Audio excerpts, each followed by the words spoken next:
Red Dead Redemption 3. And before you say, Jimmy, we haven't even gotten GTA 6 yet. Why are we talking about Red Dead Redemption 3? Well, there's a couple reasons. One, because it's going to probably be the best game ever made after GTA 6. Red Dead Redemption 2 is still one of the, if not the best, cinematic, story-driven games, open-world games ever put in our hands. If people want Red Dead 3, they want to know what's happening. Is it actually happening, or are we done with that IP? Well, today I have confirmation for you guys that Red Dead Redemption 3 is not only real, it's basically 100% confirmed. You want to stick around? We've got a lot of stuff to talk about with RDR3. I mean, imagine Red Dead in an era with early automobiles and bootleggers. We're going to go there later. First, we've got a Rockstar co-founder that is spilling the beans about RDR3. And it kind of took me by surprise a little bit. So let's break everything down. Welcome to the channel, everybody. Jimmy or Chaos. Remember, I read every single comment on every single video. We've done 2 Red Dead Redemption 3 video update videos in the past, and you guys have a lot of opinions. So here we are. Credible leaks, confirmed little tidbits, wild fan theories. You know how we do on this channel, and we start off with what we know so far. First up, what's actually been said on record about Red Dead Redemption 3? The biggest recent news came from none other than Dan Houser himself, the co-founder of Rockstar Games and the lead writer of RDR1 and RDR2. And he did an interview, which they're pretty rare, on the Lex Fridman's podcast, and Dan said, well, he acknowledged that RDR3 will probably happen someday, but he also dropped a bittersweet take on it. Houser said he views the first 2 Red Dead games as a cohesive, conclusive 2-game arc, and that he would feel a little sad to see someone else continue the story without him. Now here's a reminder for you, Dan Houser left Rockstar in 2020, so any RDR3 likely would be made without his involvement. Now essentially, the guy who wrote Arthur Morgan and John Marston stories feels like that's a complete tale. Feels like there's a bow on it. You can imagine why he's torn about a sequel. As he put it, Red Dead isn't like GTA, where each game is standalone with loosely based connections if you want them. Red Dead's story was tightly connected across RDR 1 and 2. Houser even called Red Dead a conclusive 2-game arc and said hearing that Rockstar is working on RDR 3 made him sad. Sadder than hearing about a new GTA without him. That is some heavy sentiment from the series' original writer. So if you ever wanted to pat somebody on the back or give them a high five or tell them thank you for Arthur Morgan and John Marston, Dan Houser's the guy. Now on the flip side, Houser admitted a third Red Dead, it's inevitable. Given the franchise's huge popularity, importantly, he has no say in it now. I don't own the IP, he said. It's a privilege to work on these projects, but you don't necessarily own them, he noted. In other words, Rockstar and its parent company can forge ahead on RDR 3 with or without him. And it sounds like eventually they will. In fact, Rockstar's parent Take-Two Interactive Company has outright called Red Dead a permanent franchise. They made it clear the saga isn't ending anytime soon. Take-Two CEO has indicated the series will continue as long as there's a good story to tell and money to be made. And with 45 million copies sold of RDR2, guess what? There's plenty of incentive and money to be made. Now, it's not officially announced, but the higher-ups have basically hinted that of course we're going to ride again in the Red Dead universe at some point, and I would go out on a limb and say the storyboarding is already happening. That's how Rockstar works. GTA 6 was probably being storyboarded before GTA 5 launched, or at least right after it launched. And I know there's some ideas out there, it may be very basic right now, but they have a lot of big decisions to make on where they go in the Red Dead universe. We've also heard from some of the cast and crew echoing that same sentiment. Roger Clark, who voiced Arthur Morgan, said he's certain we will see RDR3 one day, though he doesn't expect Arthur himself to be part of it. I mean, I'm no spoiler alert here. Come on. I mean, unless we go back. Similarly, Rob Whitehoff, John Marston's actor, has teased the team had conversations about taking Red Dead beyond the era of the first 2 games. Now, these comments from the talent suggested it's not a matter of if RDR3 happens, it's just a matter of when. Now, for now, Rockstar is, of course, completely focused on GTA 6, which is due out, May 2026? But once that dust settles on GTA, Red Dead's up. It is. Patience, but it is going to happen. Now let's talk about the leaks and rumors and developments out there. The stuff that isn't officially confirmed, but it does come from insiders and I'll say some eagle-eyed fans. The biggest, it started in late 2023. And a known entertainment leaker, Twitter user MyTimeToShine claimed that Red Dead Redemption 3 is officially in works at Rockstar. Now this leaker is famous for movie scoops and has a mixed track record with games, so I need you to take it with a grain of salt. but the claim was intriguing. I mean, supposedly with GTA 6 nearing the end of development at that time, or it's almost done, right? Rockstar has already put a small team to focus on the beginning pre-production of RDR3. Very early pre-production. They even speculated a potential release would be around 2029 or 2030, which, believe it or not, actually lines up with Rockstar's notoriously long development cycles. RDR2 came out in 2018. So a 2030 release for RDR3, that gives us a 12-year gap. That's insane to even say that. It's about the same gap we were expecting between GTA 5 and GTA 6. So if that timeline is accurate, we've got several years of waiting, but that's not unrealistic given how Rockstar operates with their games. Now, another concrete leak, I say concrete leak with finger quotes, that kind of went out there was the discovery of a Rockstar developer's LinkedIn profile earlier this year. Before it was deleted, this dev's resume explicitly listed working on Red Dead Redemption 3, and it also mentioned they worked on something called Vehicle AI. That has me reeling. That little phrase caused massive speculation. Vehicle AI in a Red Dead game. Now, Rockstar usually refers to horses and wagons as vehicles in their game code, but could this hint at actual motor vehicles, cars, that could appear in RDR3? It's a clue.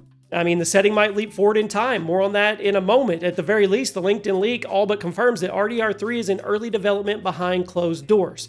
So you combine that with the various Rockstar job posting mentionings, things like advanced AI, large open worlds, historically inspired open world design, and fans have started, of course, connecting together. None of those listings names Red Dead. But seriously, we can all read between the lines here. Looks like a small team at Rockstar is quietly building the foundations of the next Red Dead, even as the bulk of the studio finishes GTA 6. That's not all. Additionally, industry analysts have given predictions. There was a report that One Take-Two analyst expects RDR3 around 2028, and that would align with the company's projections. Now, I think that date sounds too optimistic. It does suggest confidence that Rockstar won't wait a decade after GTA 6 to give us Red Dead 3. In any case, virtually every rumor agrees that RDR3 won't release until years after GTA 6 launches. Rockstar's not going to overlap their two biggest IPs. The good news is, all these leaks and hints point to something happening for Red Dead behind the scenes right now. Of course, we're in for a long wait, but at least we know the project does exist in some form, and that, I bring you guys to the exciting part. What kind of game will Red Dead 3? I mean, the Vehicle AI note, if it's any indication, we're going to go to a very different time period. Okay. Huge speculation here that I talked about at the beginning. What if Red Dead 3 isn't set in the classic Wild West era at all? The recent leaks in the fan theory suggest, that could happen. Remember Vehicle AI. Now, many believe it hints that RDR3 could be set in the early 20th century, an era where horses started sharing the road with automobiles. So imagine a Red Dead game during the 1920s Prohibition era, where cowboys and outlaws are dealing with Model T Fords, Tommy guns, and bootlegging. It sounds crazy, but it doesn't sound that far-fetched. In fact, Rob Whitehoff, John Marston's actor, mentioned that Rockstar has discussed going beyond the traditional Wild West setting.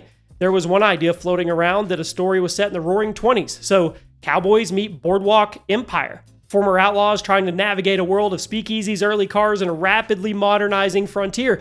I mean, we could see characters who are World War I veterans or gangsters in fedoras, replacing what we are used to with gunslingers.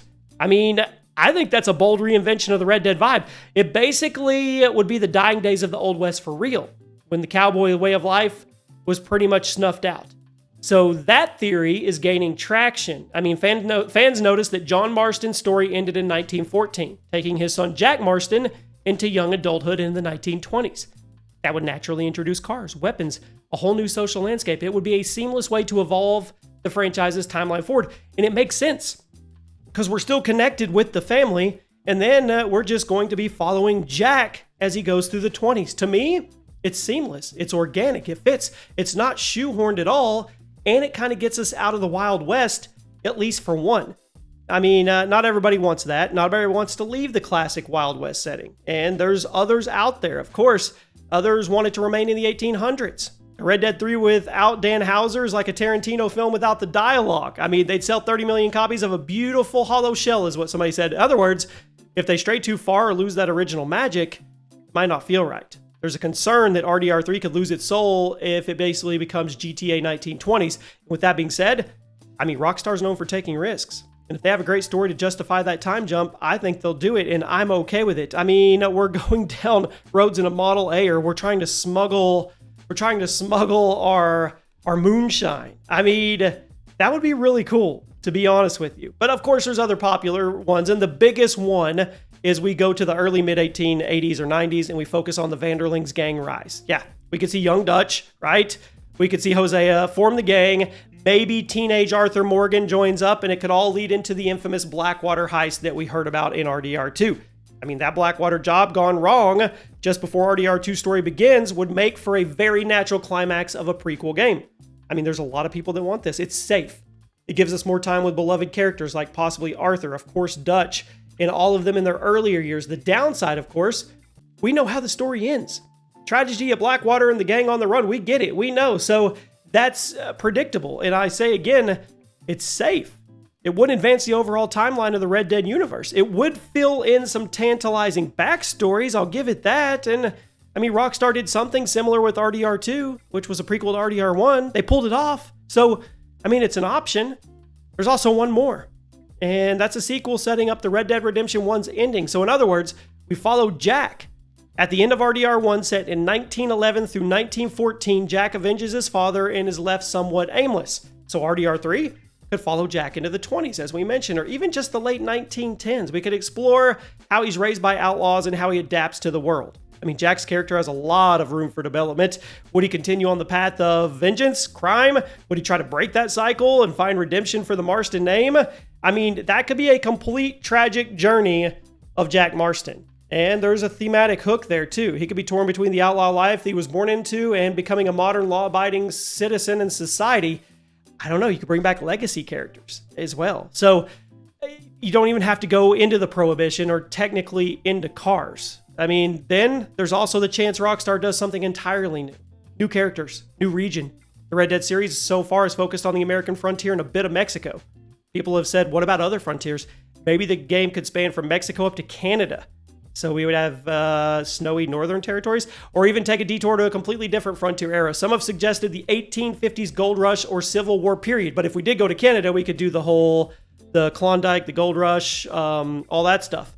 I mean, there's lots of options. They could have cowboys intersect with the American Civil War. There's so many different rich history places that they could go, or we could see what happens after the Civil War. That would be a chance to truly experience a true Wild West in its heyday video game, as opposed to the Into the West tone of RDR1 and RDR2. And speaking of new characters, I mean, one idea is to finally have a female protagonist in a Red Dead game.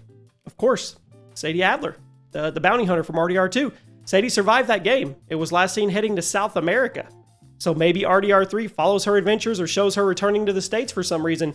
She was a super popular character, and seeing the West through her eyes, I think that would be pretty cool. They could also introduce an entirely original protagonist. I mean, we could get somebody brand new. The bottom line is, Rockstar has a lot of directions they can take RDR3. They can go safe, they can go not safe, they could go something, wipe the slate and do a whole different section. Could be a familiar story, could tie up loose ends, Jack Marston, Blackwater, or a fresh chapter.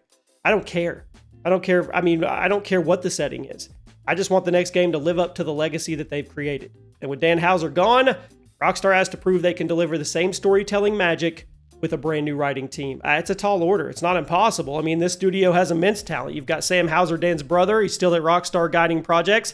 In the world of Red Dead, it is rich. Doesn't matter if we're robbing trains in the 1880s or if we're running rum in 1928. If they do it right, it could be amazing. So there you have it. No official RDR3 announcement yet, but all signs are pointing to this is happening, and it's actually starting to happen behind closed doors. Where we're going, I don't know, but the leaks are slowly coming out. We have probably 2 to 3 settings and storylines that we can attach to that will probably end up being where we go. But if I had to guess, best guess, I think we get RDR3 in 2030. Let me know what you guys think about all of that. Give me your thoughts and comments. What story do you want them to tell with it? And I'll see you soon.